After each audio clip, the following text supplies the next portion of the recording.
Ronda Rousey's back. Everyone is talking about her fighting Athena on the indie circuit, UT. Everyone is wrong about why. Was it for money? Was it for ego? You've been fooled. The real shocking reason is something nobody is talking about. And I have the truth.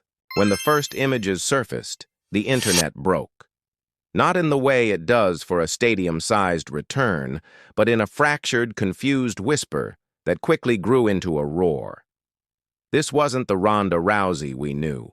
This wasn't the WrestleMania main event, the bright lights of the UFC octagon, or the polished production of a global machine. This was a high school gymnasium, a local indie promotion, and a match against Athena, a phenomenal talent, but one far removed from the mainstream bubble Ronda had occupied. The immediate reaction was disbelief, followed quickly by scorn. "What is she doing?" the comments read. "This is desperate. She's just trying to stay relevant." The media narrative formed almost instantly. This was an act of ego. A fallen giant, unable to stay away, needing the spotlight so badly she would seek it in the smallest, dimmest of venues. It was painted as a sad, slightly pathetic final chapter, a legend who didn't know when to walk away. But as the digital world laughed and pointed, they missed the most important detail. In every photo, in every blurry fan cam video, Ronda wasn't playing to the crowd. She wasn't smiling.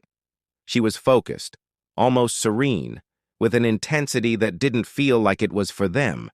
It was for herself, or for something else entirely. The world saw a come down. They missed the first clue that this was, in fact, something else. This was a mission. Thin hours, the narrative was set. The sports media, the wrestling podcasts, the insiders, they all had their take, and it was universally cynical. "She must have needed the paycheck," one podcast host declared, his voice dripping with condescension. "The big leagues didn't want her back, so she's trying to build buzz to get their attention." This became the accepted truth. Ronda Rousey, the trailblazer, was now just another veteran using the independent circuit as a bargaining chip. The emotional fallout for her legacy was immediate. Fans felt betrayed. To them, she had sold out by leaving the big time, and now she was selling short by appearing in the small time. There was no winning. Her name, once synonymous with the baddest, was now being linked with desperate and confused. The very fans who had once cheered her for breaking barriers were now mocking her for breaking them again, just in a different direction. This wave of negativity was deafening. It seemed to have no effect on Ronda herself. She made no statements. Her social media was silent. This silence was, in itself, interpreted. "She's embarrassed," they typed. "She's waiting for a real offer." The more she said nothing, the more the world was convinced they were right. They were building a prison of perception around her, and she was doing nothing to stop them. Inside the indie promotion's locker room, the air was thick with a different kind of tension. This wasn't just another show. The moment Ronda Rousey's name was booked, everything changed. For the local talent, the wrestlers who fought for $20 bills and a hot dog, she was an alien. An invader from a world of private jets and multi-million-dollar contracts. The initial whispers were of awe, but that quickly soured. "Why us?" some grumbled. "She's taking a spot. She's making this whole show about her." The booking, a simple tag team match, was seen as a slight. "She won't even do a singles match," one wrestler whispered to another. "She's too good for us." The promoter who had booked her through a single, cryptic text exchange was in over his head. The venue's capacity was too small. The media requests were crashing his email server. Ronda, for her part, arrived with no entourage, no bus, just a simple bag. She sat in the shared locker room, taping her wrists, just like everyone else. But her silence, the same silence the media interpreted as arrogance, was felt here as a wall. She was present, but she was not with them. This created a new kind of resentment. She wasn't a diva, but she was a ghost. She was an icon, but she was also a problem. The emotional weight of her legacy was crushing this small show before the bell even rang. Let's talk about legacy.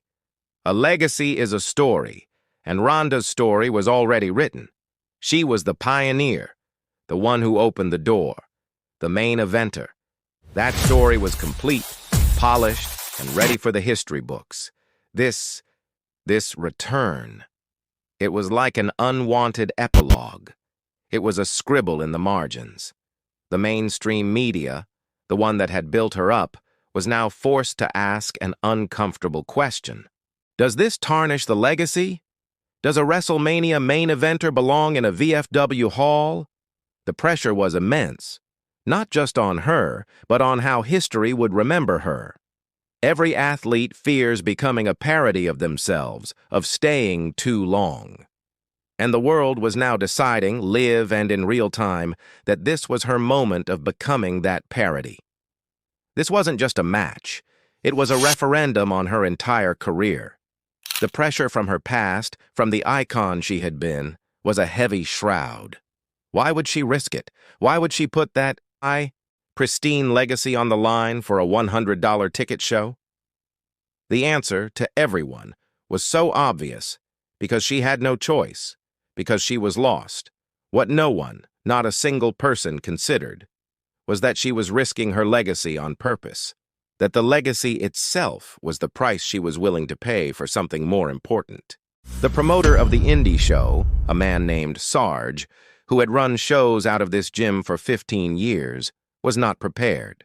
He had agreed to the booking in what felt like a dream, but the reality was a nightmare. His small, volunteer-based operation was not built for this. His website crashed from the ticket demand. His voicemail filled up every 10 minutes. Mainstream sports outlets were calling him, a man who usually promoted his shows with paper flyers, asking for press credentials. He had to hire a private security team, a cost that ate up all the new ticket revenue. The local wrestlers, his boys, were now angry. The match they had all hoped would put them on the map was now an afterthought. The show was no longer Sarge's Pro Wrestling. It was the Ronda Rousey show. And then there was the pressure from her side. A simple one-page contract had arrived, but with it came a list of demands. Not for perks, no green M&Ms. The demands were strange. No press, no pre-match interviews, no special entrance. The finish of the match must not be changed. The promoter, confused, had agreed. But now he was in a vice. The media wanted interviews, but Ronda had forbidden it. The fans wanted a spectacle, but she had demanded a simple match. The consequence of her return wasn't just buzz. It was chaos. It was a tidal wave in a teacup, and Sarge was drowning. And what about Athena? The opponent. The other person in this equation. For Athena, a champion and a warrior in her own right, this was a complicated barbed wire opportunity. She was one of the best in the world, and this match should have been a crowning moment. But the narrative had erased her. She was the person Ronda is fighting. In the locker room, the dynamic was tense. Athena, a leader in that space, was now caught between her peers and this global phenomenon. The whispers followed her. Is Ronda going to bury you? Are you just supposed to do the job and make her look good? The match wasn't a dream match. It was a political minefield. But here, another clue was missed. Athena and Ronda didn't interact in public. But a local fan, arriving early, took a photo through a chained-up back door. The photo was blurry, but it showed two figures. Ronda and Athena, not arguing, not posturing. They were talking. They were sitting on a weight bench just talking, like two old friends. That photo was posted, but it gained no traction. It didn't fit the ego narrative. It didn't fit the desperation narrative. It was a quiet moment of collaboration that everyone, in their rush to judge, ignored. They weren't rivals. They were, it seemed, partners. But partners in what? The night of the show, The match was electric. It was stiff, it was real, it was respectful. Ronda, in her simple black shorts, looked like a fighter again. She and Athena put on a clinic. Ronda, in the end, took the pin. She lost. Clean. In the middle of the ring. The crowd was stunned into silence and then erupted in respect. The internet exploded. She lost? The narrative shifted on a dime. She wasn't here for her ego. She wasn't here to build a brand. She was here to lose? This made even less sense. But the real story wasn't in the ring. It was after the show. A freelance photographer, hoping for an exclusive, was staked out by the back door. He didn't get a shot of Ronda leaving. He got something better. He saw Sarge, the promoter, looking pale and holding a stack of bills. Ronda emerged, not from the locker room, but from the promoter's office. She walked up to Sarge. The photographer snapped a picture. In it, Ronda is handing Sarge a simple white envelope. She isn't smiling. He looks relieved. The photographer posted it. Ronda Rousey pays promoter after her match? The story was now pure, uncut chaos. First, she was desperate. Now she lost. Now she was paying? What on earth was going on? This was the crack. This was the moment the real story began to seep out. The envelope. The loss. The silence. The pieces didn't fit.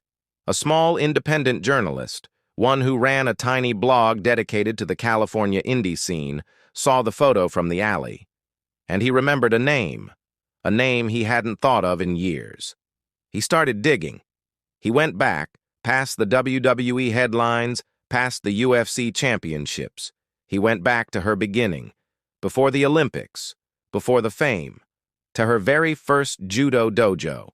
And he found a name, a mentor, a woman who had run a small, struggling dojo, who had trained young fighters for free, a woman who had co-signed the loan for Ronda's first car, a woman who later, to chase her own dream, had opened a small, independent wrestling school, a school that had become a promotion.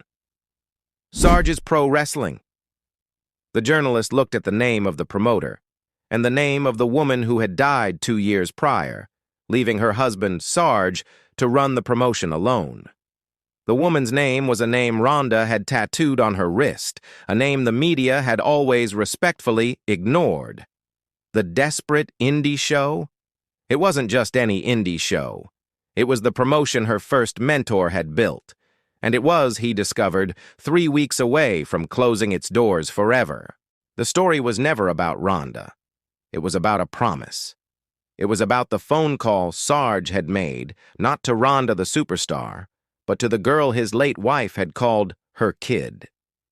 He had called her to say he was sorry, but he was losing the school, the building, the legacy. He was failing her, and Ronda, the multimillionaire, the icon, could have just written a check. That's what a celebrity would do. But that wouldn't have been what her mentor wanted. Her mentor believed in earning it. She believed that the work mattered. So, Ronda made a different deal. She would come. She would work. She would fight. She would bring the cameras, the buzz, and the chaos, and she would use it. She didn't want the money. That envelope she handed to Sarge? It wasn't her paying him. It was her fee for the match, the one he had insisted on giving her, which she was handing right back to him. Plus, as the journalist discovered, everything else. The real reason she lost? To put over Athena, the promotion's top star, to make their champion look like a giant killer, to give the promotion a new story, a new lease on life, a moment of legitimacy that would last long after she was gone.